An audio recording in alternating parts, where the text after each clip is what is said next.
Thank you very much for joining us. Nearly all votes have been counted in Turkey, and it seems certain voters will be going back to the polls in 2 weeks' time. With more than 99% of ballot boxes opened, no presidential candidate has yet managed to pass 50% of the vote. Let's take a closer look at the figures as they stand. President Recep Tayyip Erdogan has 49.41%. His main rival, Kemal Kılıçdaroğlu, has nearly 45%. That's according to state media.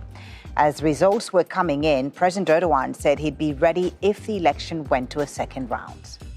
600.000 civarında fark attık. We have seen that the margin with the closest opponent is more than 2 million votes, and with the final result we will see a wider margin.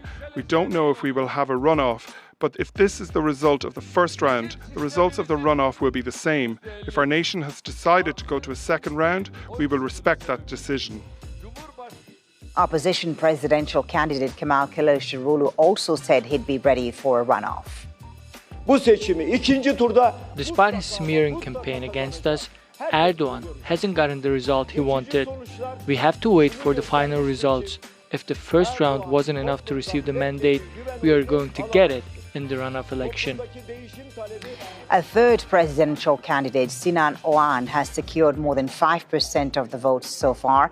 His endorsement could be crucial in a runoff. So far, he's refusing to back Erdogan or Kılıçdaroğlu. O ki seçimler ikinci tura kalacak. It seems elections will go to second round and Turkish nationalists and Kemalists will be the determinants of the runoff. Dear friends, there will be another difficult 15 days ahead of us, and during this time, if the elections are completed with the current results and go to the second round, we will do our best to make this process a good one for our nation and our country. At this time, we are not saying that we will support one party or the other. Well, we have two correspondents on this story. The Sahara will speak to Zena Hodre in Gaziantep in just a moment. But first, let's go to Sinem Kosoglu, who's in Istanbul for us. So, Sinem, with most of the votes counted, it looks like we're headed to a runoff. Talk to us first about what we can expect in the next few hours.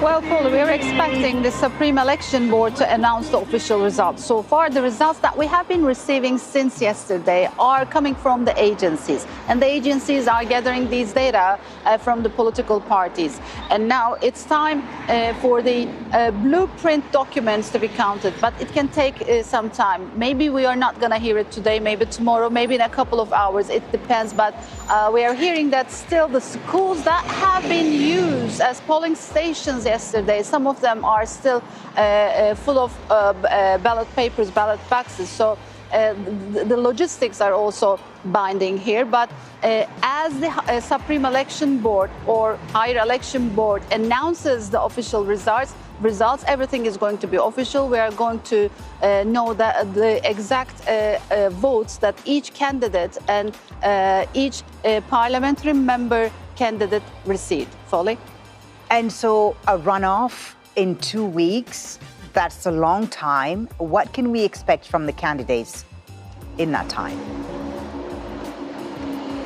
Well, I can tell that many Turks are already tired because Turkey has been in an election atmosphere for the last nearly 2 years, and now there's a runoff, and there are 2 more weeks, which means the candidates, the two candidates, President Recep Tayyip Erdogan and the opposition candidate Kemal Kılıçdaroğlu, will continue campaigning, depending on their plans, of course. So during those 2 weeks, they will try to analyze where they lost, where their parties were weak, and they will try to invest in those locations. For instance, I must mention President Recep Tayyip Erdogan's situation. We know that after the peace process with the Kurds have collapsed, the Kurds were kind of offended with President Recep Tayyip Erdogan, especially the government's more security-oriented policies following the failed coup attempt, distanced the Kurds and the ruling AK parties. And in the southeastern regions where Kurdish-dominated cities are,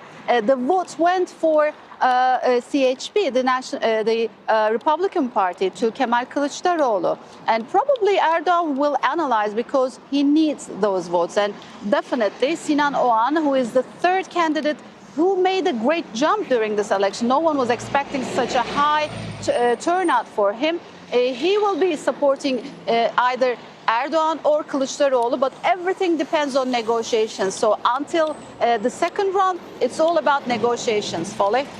Sinem, thank you for that. All about negotiations. Sinem Koscioglu live for us there in Istanbul. Let's go now to Zena Hodo, who's in Gaziantep. For Zena, how are these results being viewed where you are?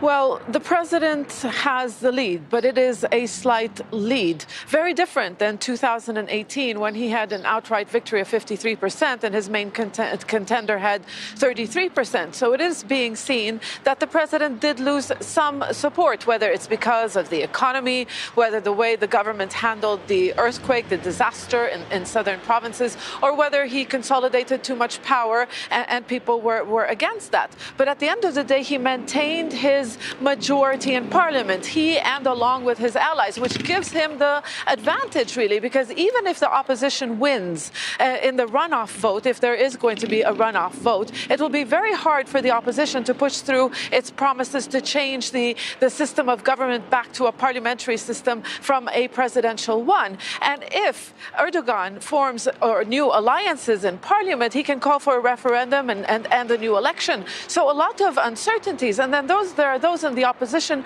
who are also disappointed because they felt that the opposition, first of all, the Kılıçdaroğlu was the wrong candidate. He wasn't able to reach out and chip away the conservative votes from the president's party. And it's not just that, they're also questioning the alliance with the pro-Kurdish HDP, which the Turkish government considers a political wing of the PKK. So that also hurt the opposition. So both sides are going to have to, political calculations in the next days and the next few weeks if they're going to head to a runoff battle. And that third candidate that Sinem was talking about, he did say that he will not call on his supporters to vote for the opposition if the HDP, the pro-Kurdish party, is still part of that system.